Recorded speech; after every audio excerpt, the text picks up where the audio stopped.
Hi everyone! So today is a really exciting video for me to make because we're not going to be doing any swatching today, or at least I won't be doing any swatching. I might have some b-roll of the swatching, so we'll see how I edit it later. But today is really special for me because I want to show you my signature palette that I've been working on, sort of narrowing down and limiting my palette. So yeah, this is like the 12 colors that is like I've chosen to be my signature palette. And what I mean by that is if I have these 12 colors, then I'm happy, I'm satisfied. I feel like I'm not missing anything. I feel like I'm not craving anything. And these are the colors that I feel like I just must have in my palette for like a 12 color palette. And I feel like these 12 colors are like the good amount of sort of like a small palette, enough to paint anything, but also to experiment with other things as well. Basically, with this palette, I feel like I have all the colors I want and need when I paint. You know what I mean? So before we get to this, I'm going to sort of show you or like go through what happened. How did I get to this? So you all know we start off with basic palettes, sets that we've bought, or like smaller sets and all that. I'm just going to bypass all of that and then come to last year in 2022. Some of you may or may not have seen me use this palette before, and basically this was my Western palette and these were the colors. Anyway, so I was able to experiment with so many colors and so many brands, and this was called my Western palette because there's like brands from basically the western side of the world. I'm in Thailand, by the way, if you don't know. So there's Winsor&Newton, Daniel Smith, Schminke, Da Vinci. What else is there? Yeah, I think that's it. So I didn't include Magello or Shinhan or Rembrandt. So I didn't include those because I'm already familiar with those brands. I actually do have a video swatching these out, so I'll leave a link to that down below. But with this Western palette, I realized very quickly that there was like so much going on, and obviously I never use like all these colors in any one single painting. I usually end up using like, you know, 5 or 6, something like that. I like to keep it simple. But having like all these colors in one palette can sometimes feel overwhelming. And even though I know all my colors in my palette, if it's not overwhelming, it is distracting. So after using this palette, or while using the palette, I felt like I really wanted to minimize and just narrow down my choice of colors to colors that I always use, colors that I love using, that I can't live without, that I must have in my palette. So I've always been thinking that I should eventually have like a signature palette. And another reason for that is basically so that I know what I should invest in terms of when it comes to purchasing paints or art supplies in the future or during sales. Like, what should I stock up on, or what colors should I not buy too much of? So for example, this smalt blue. I actually really like smalt blue. It's a lot warmer than ultramarine blue, but it is expensive and it's not a color that's so versatile as ultramarine blue. So there isn't really a point for me to buy it or like stock so much of it. So what I started doing was limiting my palettes. And I gave myself a few goals. I wanted to obviously have like a signature palette of 12 colors, possibly 6 for traveling, and also like a 24 color selection like signature set. You know what I mean? But 24 also feels like a lot. So my main goal was to narrow down the colors that I really like and can't live without, and then we'll see if it like, you know, hits the 12 mark or goes over and above. And like, you know, I was pretty flexible with the numbers because I don't really want to limit myself to 12. And also, you know, like those smaller metal palettes, you could fill more than 12. So I wasn't really strict with the number 12. So yes, so after this Western palette, I'm going to show you what happened next. Okay, so what happened was I picked out a few colors that I like, and you know my favorite colors are PB16 Phthalo Turquoise and PR122 Quinacridone Magenta.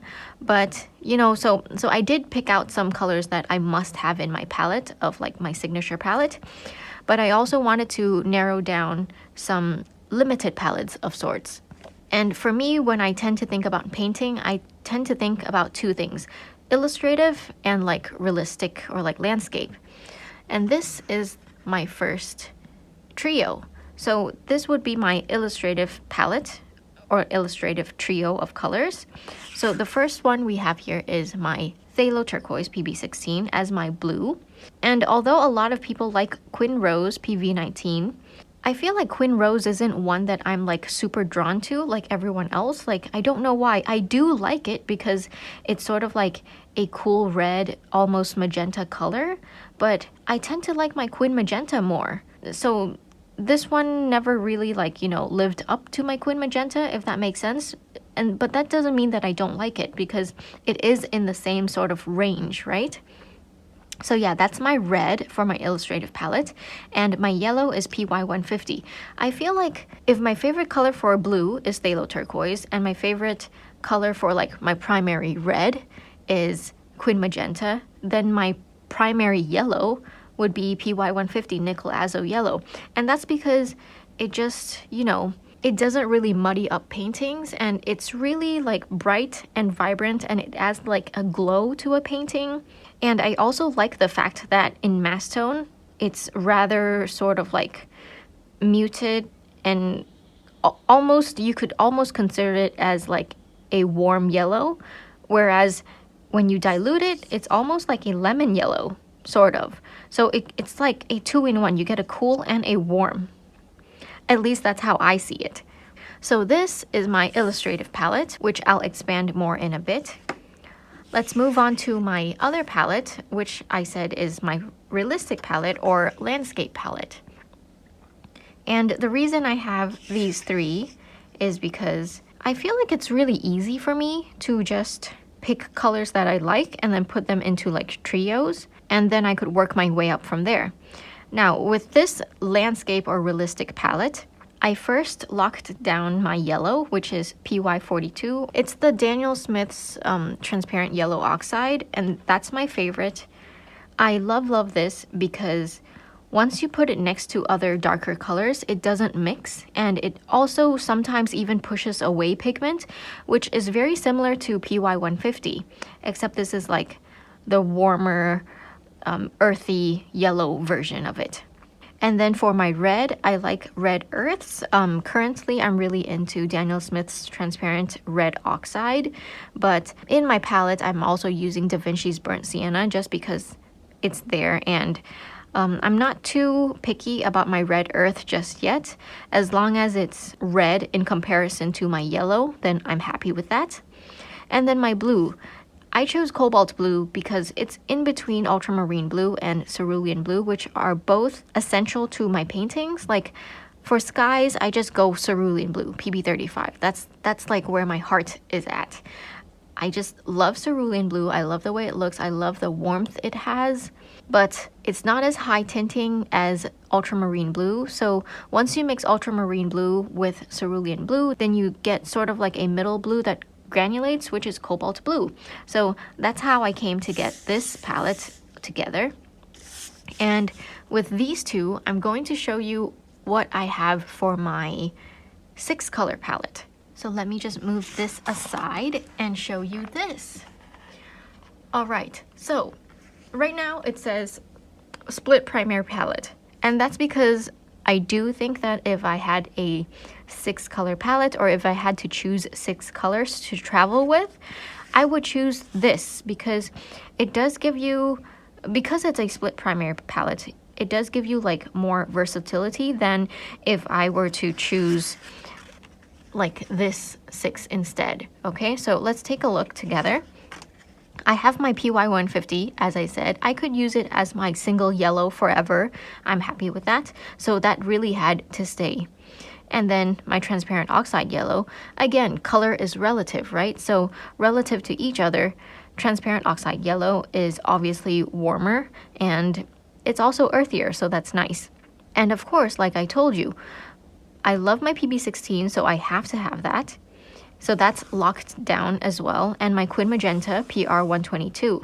So with those being locked down, as well as these two, I only had these two left, which is a warm blue and a warm red. So like I said with PB28, this one, like I said, ultramarine blue, cerulean blue, that's where that's where my heart is. I love those. I don't actually like ultramarine blue as a color by itself. Like if you asked me, hey, do you like ultramarine blue? I would say no, like I don't like it as a color, but it's a great mixing color. It's just one you need to have in your palette, you know, everyone can attest to it. So that's why it's in my palette as well. And so because I have ultramarine blue and cerulean blue in my palette, it just becomes this cobalt blue that's like a nice middle meet in between color, and that became my warm blue. And as for my warm red, you're gonna wonder, why is it PR209? And that's because I don't really like vermilion reds or like PR255, PR242. I actually did have sort of like a quick phase where I used that sort of vermilion color a lot and I really liked it for what it was, but I think that was just because I was first introduced to PR242 Sennelier's French Vermilion as like the warm red of a palette, and that made an impression with me and that just stuck with me, right? But it wasn't a color that I was particularly happy using because I just didn't like it as a color. But when I finally met PR209, everything just clicked for me. Like it was the red color, the warm red that I have always been looking for. Now, some of you will say that PR209 isn't a warm red. Some of you might think it's cool in comparison to your other colors in your palette. And that's absolutely fine. Like I said, color is relative. And next to my PR122 Quin Magenta, it is like warmer. So that's my warm red. Now, I do realize that this split primary palette of mine is quite different from the regular split primary palettes that you can buy in sets like Daniel Smith's or Schminke's or even Sennelier's. Their sets are really like a lemon yellow, a like, you know, Hansa yellow deep sort of, and then like a vermilion and a Quin rose, and then like an ultramarine blue and phthalo blue. So mine is rather different. But generally speaking, it is still a split primary palette. I have a cool yellow and warm yellow, and then a warm red and cool red, and warm blue and cool blue. So if any of you have used those typical split primary palette colors and you never felt like it clicked with you, I would like to urge you to try some other like combinations. If you want to try mine, go ahead, let me know how it goes. Of course, it's absolutely fine that you might not like my split primary palette, and that's because you might not like some of the colors that are in here.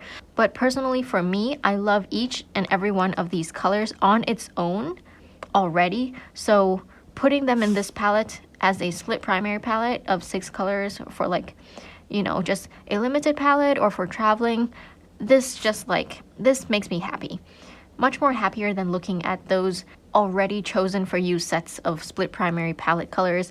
I mean, like, they did a great job for beginners, obviously, but like, I feel like I'm past that now, and this is where like my heart screams, and I just love seeing colors that I love put together. So yeah, so that's my 6, and we're gonna move on to my 12 finally. All right, here we go. So you saw this in the very beginning already, and I'm gonna talk you through it.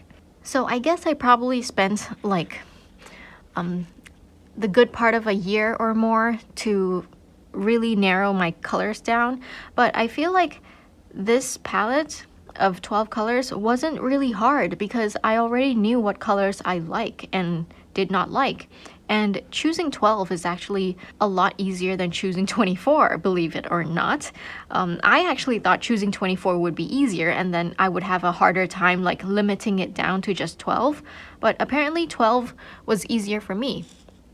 So like I said, Quin Magenta PR122 locked down, like I really like it. PB16 also locked down, but instead of going like this, I'm just gonna go in order, okay? So we're not really confused. So like I said, PR122 locked down, PR209 Quin Coral or Quin Red, whichever company you buy from, it's gonna be slightly different. Some call it Quin Cherry Red, so depends. But yeah, these two are pretty much locked down.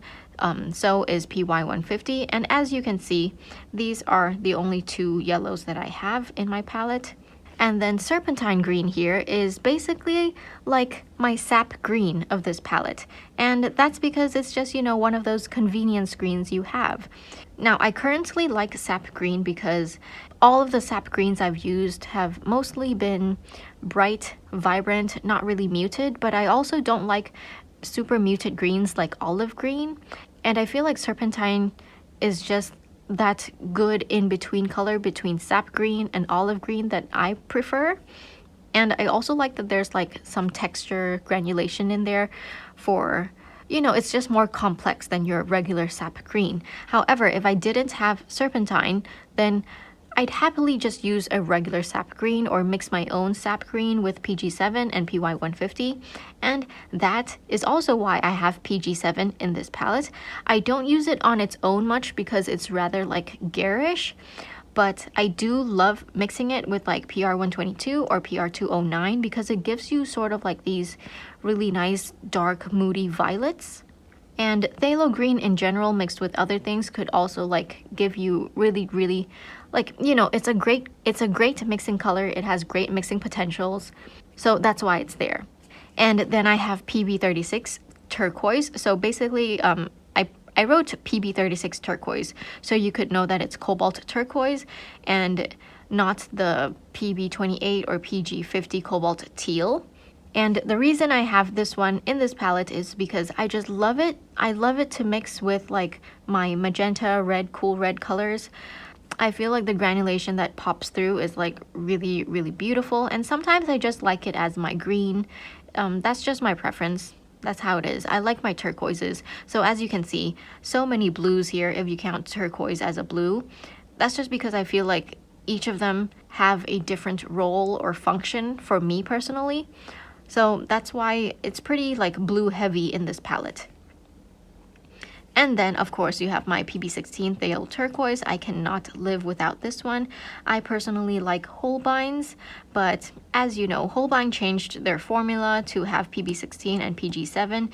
So if I do run out of Holbein's PB16, like single pigment PB16, they call theirs marine blue, by the way. If I don't have that anymore, I'm gonna switch over to Winsor&Newton's because that's like my second option. And then moving on to PB35 Cerulean Blue, and this is the red shade, which is like the warmer of the Cerulean Blues. If you've seen my Cerulean Blue comparison video, both the PB35 one and also like the range of PB36s, then you'll know that I love this color. I just like how warm it is, how like once you paint it, it feels like a sunny sky, you know, and most of Thailand is always sunny. I just loved like the softness of it. Yeah. And also like how it granulates. When I mix it with PR122, it also gives this like really nice granulating mixture of like a violet, you know, really pretty. And then I have PB29 Ultramarine Blue, of course. And I prefer mine to be like on the warmer side, the warmest I could get basically. And that's mainly because I like it to have like stark contrasts with these other blues. And then we have my last three colors here, which is basically like my, I guess, my earth colors. So like I said, this transparent yellow oxide, it's my personal favorite because I don't know, yellow ochres I don't like because they're so opaque. Raw siennas, I feel like with a lot of brands, it's not very consistent. And honestly, transparent yellow oxide as well. But the moment I swatched Daniel Smith's transparent yellow oxide, I was just like, oh, this is the color for me. This is like the color that I've been looking for my earth yellow. Like it just clicked, you know? So that definitely had to stay. And then once I started like, you know, painting with it a lot, I was happily surprised to see that it doesn't like make mixes muddy. and it actually like pushes away pigment sometimes. So it's really nice. I also use this in skies, believe it or not, because it doesn't mix with like blues to create greens. So it really stays put, and that's what I like about it. And then I have my red earth option. So this is like my yellow earth, this is my red earth, and this is like my dark, like basically black. I don't need a burnt umber, so I feel like I could easily mix like a burnt umber from this like red earth with like one of the blues. And the reason I've written down PR101 transparent oxide red is because right now I like the Daniel Smith version because it's really high tinting, not really opaque, and it's also granulating, which you don't really get with other red earths because like for example burnt sienna, if you want it to be high tinting, it tends to be opaque, or it can get pretty opaque once you want it to be super high tinting. Burnt sienna does have that like granulating effect, but again, too opaque for me.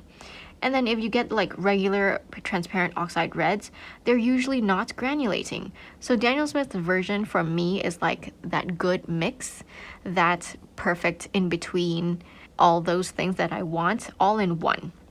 However, I've been using this, my signature palette, for some time now, and I feel like this, the more I paint, the more I'm not so specific or like picky with my red earth. So I could use burnt siennas just fine, and I could also use like Indian red, but if I had a choice, then I'd choose this.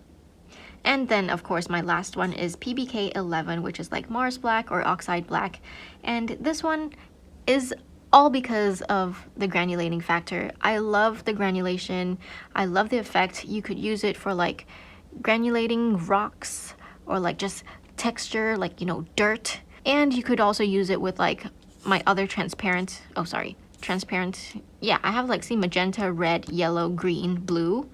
All of these are transparent, and I could mix it and I could get like really, really beautiful effects with the transparent color underneath.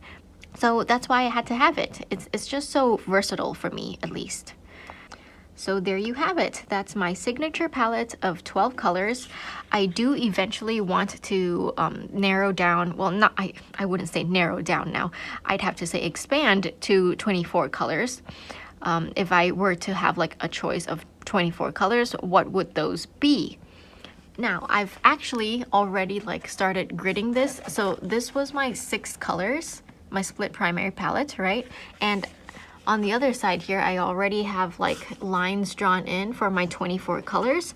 So we shall see what I come up with. I do want to finish that before the end of the year because I've been painting a lot more. I'm really starting to know like what colors I really like and what colors I don't like, what colors I like but don't use often. So what's the point of having it in my palette if I won't use it often? I could just have it like off to a palette off to the side where I pick out every now and then, you know? But for my 24 color palette, I really want it to be more colors that I like. Like these colors are like my necessities. I must have these to feel grounded, you know, to feel like I'm okay. I can paint anything I want with these 12 colors. But I also want another 12 where I have in my palette that I use quite often, and well, not as often as these, but I would like to have them there because I love them and I use them. So for example, I know right off the bat I want Potter's Pink in there, and I want Aquarius Gray.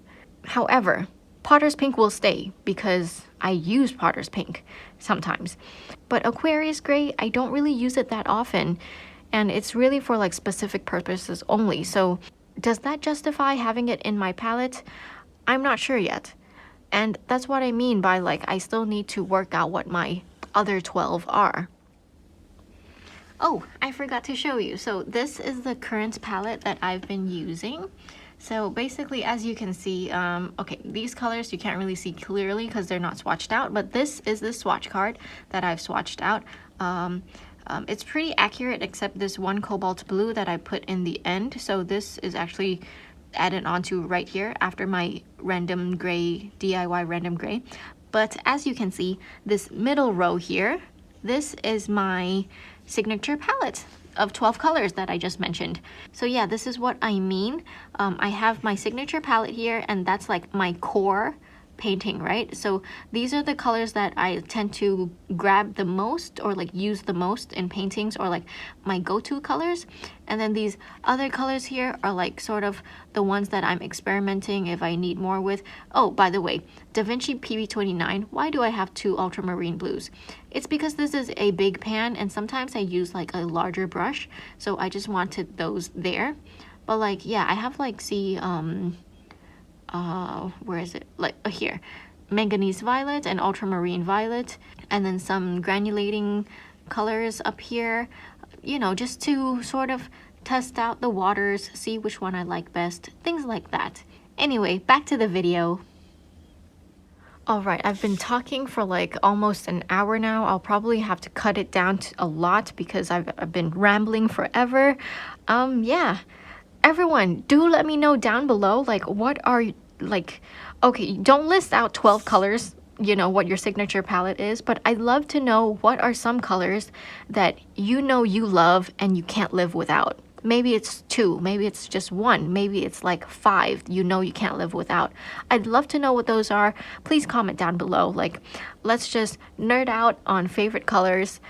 I'm sure other people will also see and be like, oh, I love that color too, like, yay, high five, you know? So yeah, let's all just, you know, fangirl on our favorite colors. And oh my goodness, I'd be so happy if we like got to talk about this in the comments. So yeah, I'm gonna try my best to figure out my 24 colors. Like I said, these 12 are locked in, so I just need to like figure out my other 12 colors for the 24 color palette. But hopefully I'll be able to choose that by the end of the year. So maybe hopefully get it out by the end of the year or in 2024. We'll see. But yeah, I'm not gonna be like waiting years and years for it because that's just something I'm working on the side. I do have like a few options that I've locked down, but again, 12 colors is like a lot. How can I choose? Anyway, that's all I have for you today. This has been so much fun to just talk about and like ramble on. I hope I made sense and I hope some of you could learn something from it or at least be inspired, or, you know, just maybe even if I said a little something that you were like, you never thought of, I hope that made an impact. Anyway, that's all I have for you today. As always, thank you so much for watching, especially today. Don't forget to drink lots of water and stay hydrated.